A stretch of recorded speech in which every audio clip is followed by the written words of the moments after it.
Sveiki, su jumis šiandien Arnoldas iš Kayak Shop ir apžvelgsime irklentės irklą Amber Basic modelį. Taip, pradėsim nuo išsipakavimo irklo.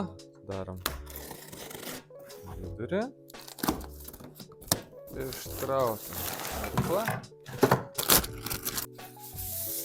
Turime 3 dalių aliuminį irklą. Jisai reguliuojamas yra iki 2,10 cm ilgio.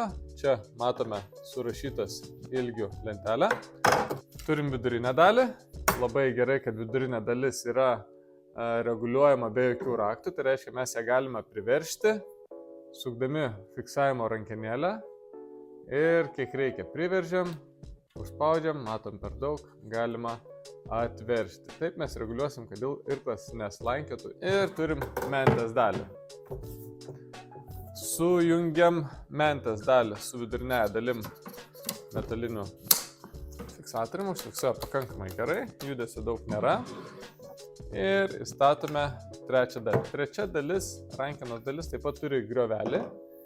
Jisai papildomai neleidžia irklentės rankenai sukinėtis į šonus. Taip pat jūs, kai jį įstatysit, visą laiką statysite taisyklingai.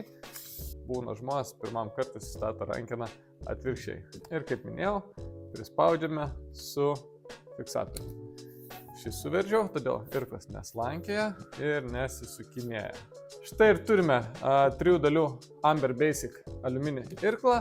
Jis yra reguliuojamo ilgio nuo 1,70 m iki 2,10 cm. Jo svoris yra 1,2 kg.